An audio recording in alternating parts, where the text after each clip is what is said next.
How's everybody doing today? Good. Well, I think it's a great experience for our players, to go back to Atlanta and play in the, Chick-fil-A kickoff games.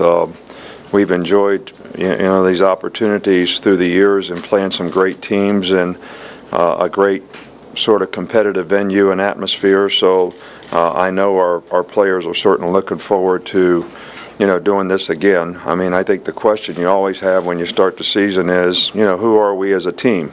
Every team has an opportunity to create an identity with the energy, enthusiasm, sense of purpose that they have and the togetherness that they play with. And, right now, because of whatever you want to say about preseason rankings, ratings, whatever, I mean, nobody's really sold on anybody at this point. Everybody has a new opportunity, and I think everybody's looking to try to create a winning rhythm, and how they can execute on every unit that they have, whether it's offense, defense, special teams, and you want to try to control the rhythm of the game by how you compete in the game, and that's certainly, something that we've always tried to do here at Alabama, and certainly a challenge for this team. But mindset, preparation, determination to create an identity are probably, the real keys, for this team. So, West Virginia has, I think, a really good team coming back. Dana has done a really good job there, especially when it comes to, how they've been able to play offense, up-tempo, fast, sort of, Texas A&M, Oklahoma State style. Try to control the rhythm of the game by the speed that they play at. They return, 7, 8 starters on both sides of the ball, and they're specialists. So, when Clint Trickett played quarterback last year, I think that he did a really good job for them. He was able to throw for over 250 yards in several games, and that they were able to run the ball effectively on most teams that they played against. So there's a lot of challenges with the motions and run pass, screens, attack the perimeter in a lot of different ways. Defensively, they have a new defensive coordinator. They're going back to the 3-3 stack, which they've had success with in the past, and they have 8 starters back on defense. So I thought watching them in the spring, they were much improved on the defensive side of the ball, and they did a good job with their punting game last year, and have good team speed, which is a really good start in terms of having good special teams. So we think this is going to be a very, very challenging game for us, as a team. We certainly have a lot of respect for what these guys were able to do. I mean, they scored a lot of points last year in games that they weren't successful at winning, but they certainly were successful in being able to move the ball and score points on people. And, we're going to have to play well on both sides of the ball. You got to tackle well in space when you play these kinds of teams. You really got to play the edges of your defense well. You got to control the line of scrimmage and the run game, affect the quarterback. Turnovers are always a big factor in the game, and I think for us offensively, we're going to have to, be able to block this stacked defense that they play, and be able to control the line of scrimmage, run the ball, and control the rhythm of the game with the way we play offense. And certainly, turnovers are always a factor in, these kinds of games. From an injury standpoint, we really don't have any new injuries to report. Everybody is practicing, except Kirk Freitag is the only guy that would not practice today because of an injured toe. So everyone else is able and ready to go. The quarterback situation, we're going to continue to, rep both guys. We feel like both guys have been doing a very, very good job. Obviously, somebody has to start the game, and we'll make that decision probably at some point in time this week. And but I think both guys are doing a good job right now, and we're going to continue to try to develop both of those players at this point. Start on the left, Landry. Just wondering, with the two quarterbacks, how have you seen them kind of handle the mental aspect of maybe the pressure of the situation and avoid pressing, I guess, in practice? Well, I think both guys have done a really good job, and I think that, Blake has a lot more familiarity with the system, having been here longer.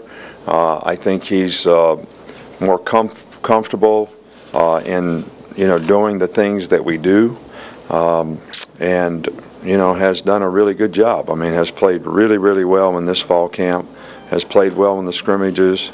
The team has had a good rhythm, when he's in there at quarterback. Jacob is obviously, the newer guy of the two who doesn't have the same knowledge and experience, and I think, we're just trying to get him more and more familiar so that he can play with the rhythm that we need to play with offensively. And I just think it's just about confidence, and there's kind of an interesting thing. We say players play without confidence, but to think that a guy can play with confidence when he doesn't yet have knowledge is almost like stupid, to think that. All right, I mean, so a player has to be able to develop knowledge and understanding of what he's supposed to do for him to really have confidence in doing it. I think young players struggle with this, and somebody in a quarterback position who is in a new system, terminology and all that, that's got to be a bit of a factor. Right, Eric. Will all players be available and make the trip to Atlanta this week? As far as I know, I mean, I don't have anybody that's not going to be available, not right now.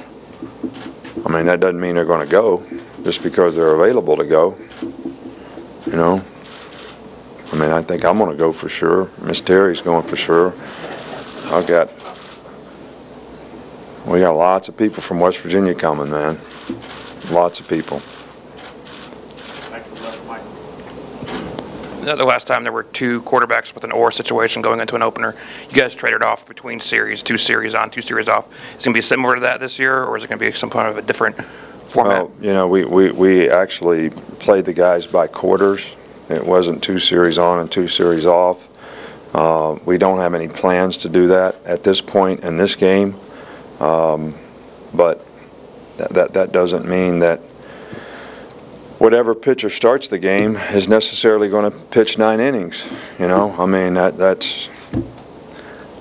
mean, when Joe Girardi tells Tanaka he's starting in the game, he's not telling him he's going to pitch 9 innings. Does he tell him that, or does he just pitch until he doesn't pitch well anymore? I don't know.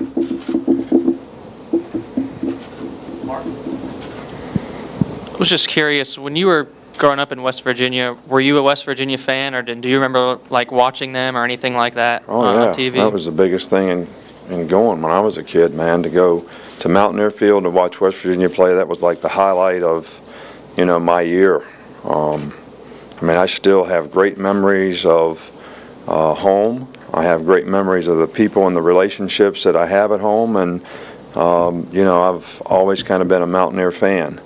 I remember as a kid, sitting in the old Mountaineer Field House, and I used to sit in the upper deck with my feet hanging over the deck, looking between the rails, watching Jerry West, play. I remember that. I probably was only 7, 8, 9 years old or something, but I remember that. I remember listening to my little brown transistor radio, when Darrell Emhoff hit a jump shot to end the game in 1960, I think it was, to win 71-70 in a national championship game when Jerry West played. You don't forget stuff like that. I mean, now I'm Alabama's coach, so I'm an Alabama fan. So we don't really have to be concerned about any of that. We want to do what's best for our team and the relationships that we have here, but we also respect their traditions and the relationships that we've developed through the years, in West Virginia. Back left, Scott. Nick, how do you feel about your depth defensively, rotational depth, going into a game like this with their pace of play? Well, I think that up front, defensive line-wise, we're a lot better than what we were last year. I think we have more guys that have more experience, that are more ready to play. I think we're a little more athletic, up front. We're a little thin at linebacker. That's not a place that you like to sort of rotate people, but we've thought about, doing that a little bit in these kinds of games. And I feel like we have more experience in the secondary than we had a year ago at this time. Hopefully, we'll be able to communicate and play well on the perimeter, which, these kind of teams really challenge the perimeter of your defense. Whether it's screens, bubble passes, however they get to the rocket sweeps. So this is going to be a real challenge for that group as well. Coach, based on the competition between Coker and Sims, it seems as if both will play. So I'm just going to ask, will both play Saturday? That decision has not been made yet. I've pretty much said everything I can say about that. Go up front here, Ken.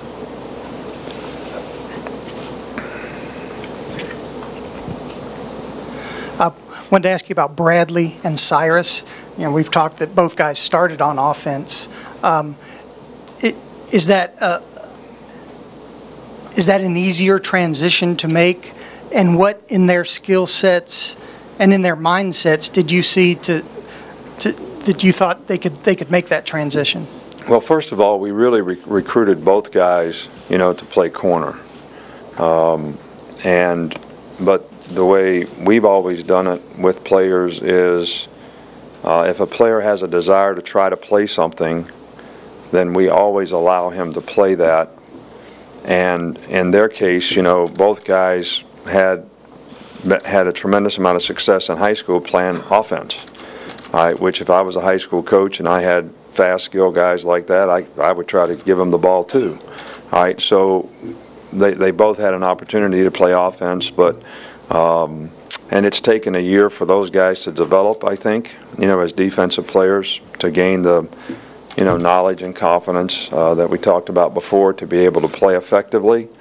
And those guys have both had really good camps. Maurice Smith is also a guy that was a freshman last year. Eddie Jackson was a freshman last year.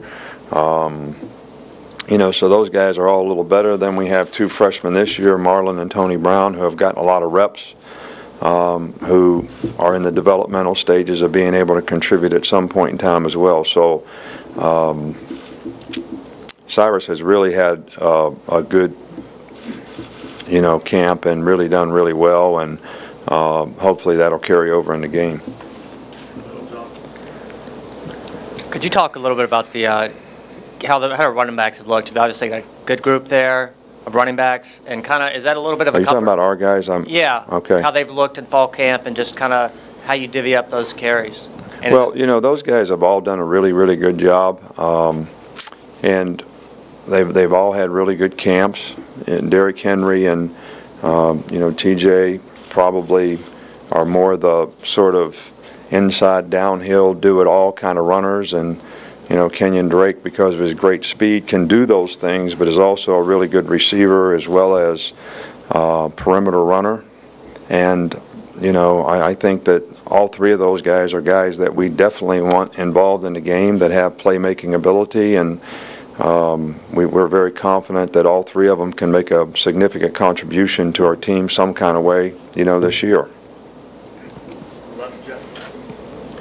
Nick, I guess if someone wanted to take the glass half empty approach, they could look at the quarterback situation and say, well, neither guy's established himself as the #1 guy. But has it been your past experience that when guys are competing hard for a position, that they both become better football players? And is this the case here? Well, and I was going to look at the glass half full on that one, because you could say that both guys are playing really, really well, and it's hard to choose. All right, so you could really, say that both those things are, factors. But I do think competition is something that helps all players at any position. I think the one unique thing about the quarterback is you definitely like to get the rest of the offensive team sort of in sync with the guy that plays that position. All right, and that's, so to me there's a big upside that two guys are competing and we feel both doing well. But then the other side of that is, you know, the continuity of what you're trying to create with the rest of your team is something that you'd like to have a guy that sort of steps forward and takes the leadership role and game management part of it that makes all the other players on offense feel comfortable in what they're expected to do.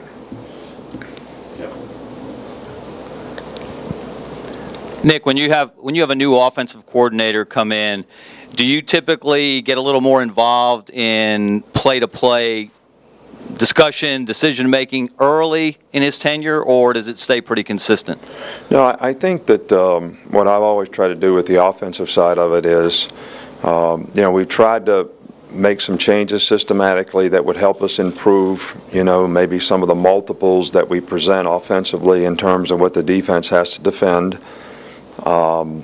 Sort of putting a little asterisk by that to say, but it's got to fit in with what the players can do. All right, so especially with new quarterbacks, we don't want to overload what they have to do in terms of their ability to execute, especially right now at this point in the season. But, you know, my thing has always been that as a play caller, you have to let the guy have the rhythm of what he's trying to do. So I have never really ever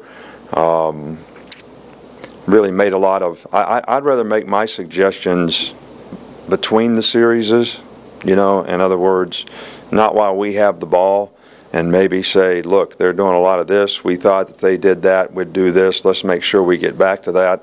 You know, more of that type of thing than while we're going on a series, say, you know, do this or do that. Or I might say, you know, the next time we get the ball in a good field position, let's take a shot on these guys. You know, they're really playing us close outside. Or, you know, I might make those kinds of recommendations rather than try to get in the way of the signal caller while he's trying to call the game and have a rhythm of how he calls the game. So I know that's putting a lot of trust in another person, but that's been the most effective way for me through the years as a head coach. Because I think you can really mess a guy up if you're always questioning what he does, or why did we call that, or, you know, you sure that's what we want to do on third down? I mean, then the guy's like, you know, I mean, it's just like players. You know, I get on those corners when they get the ball thrown over their head in practice, but I'm over there rubbing their neck in the game so they don't throw it over their head again. So when the game comes, man, you got to go with what you got and try to get them to do it the best they can. So, you know, and I think it's the same thing with the play callers, signal callers. Have to be confident. I think all those things are planned prior to. Okay, we watch the practice film every day. This is what we want to do. Here's the first so many plays that we're going to run off the script. Here's the reason why. So we're all committed to it, and we're all trying to do it, and we all try to support each other in it. I know you praised Landon Collins in the past for his abilities on special teams, but I'm just curious, how much have you seen him grow as a leader over the years?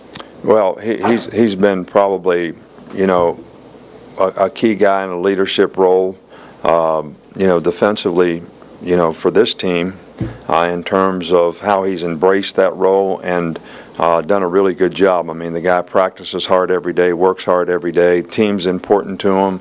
I think the other players on the team are important to him, and he has set a great example and certainly showed that he cares about the people around him and how he can affect them. And I think it's been very, very good.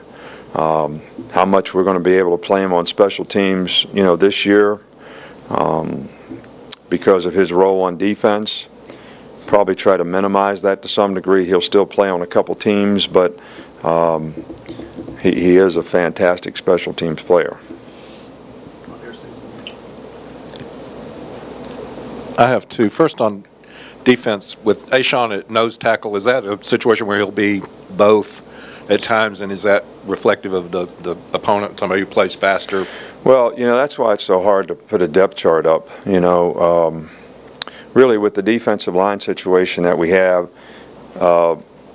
if we were playing against a team that was in regular, all right, we would play Ashawn a 5 technique and Ivory at nose because they're the best guys to, stop the run. In nickel situations, we're trying to get more athletic when we play nickel. So now, whether it's Jaron Reed or Ashawn, they kind of go in and play nose and 3 technique. With some of our other guys, whether it's Jonathan Allen or Dalvin Tomlinson or whatever, so that we're a little bit more athletic in the pass rush part of it. We got a little more speed on the field. Guys can chase down screens better, all those types of things. And then we got enough edge guys now, with Petway and, Dixon and Denzel Duvall and even Rashawn Evans has shown a lot. Tim Williams, whenever we get him back in the fold. So we have a lot more versatility to play guys at different positions. So Ashawn's not really playing those in regular. Now, I don't know how to write all this on a depth chart. That's why I hate to give you a depth chart. But because you guys literally take it like it is, which I understand. I'm not saying that in a bad way. But you use players differently in circumstances in a game. And then on offense, you have a guy in his first college game starting at left tackle. Have you had that situation before? And well, what are your thoughts on it? Not that I can remember. Not that I can remember. But Dominic Jackson is also playing that position. We think he can be a really good player. I mean, he missed 2 weeks with a sprained ankle, which sort of limited the competition. But now he's back in practice, and Leon's back in practice, so that helps us depth-wise and as to who might be the starters at those positions somewhere down the road. And I know all those guys want to play, but it's a long season, but at least we can evaluate how the younger players are doing with less experience and have somebody who maybe can get in there and play in their place that can be an effective player. Last one, Bart. I wanted to ask about Reuben Foster. I know he had an issue with a stinger back in the spring. Has he improved on that? And also, what type of role will he have this year? Well, Reuben has really had a much better fall camp. And Reuben has learned, how to play. Reuben's always been a really good playmaker. Some guys just, have habits that are not good in terms of, their health and safety. And, Reuben was one of these guys that loved to duck his head when he tackled, which I'm not saying he wasn't an effective tackler, but that's what created a lot of problems with his stingers. And we've had to sort of teach him how to take on blockers, how to tackle, so that he is not doing that. Now, he's been able to stay healthier, and he's been able to make it through scrimmages, and he has not had the same issues. And I think that's important because I think he can be a player who can contribute a lot, to this team this year, especially with the depth situation that we have at inside backer. Thanks, Coach. All right, thank you.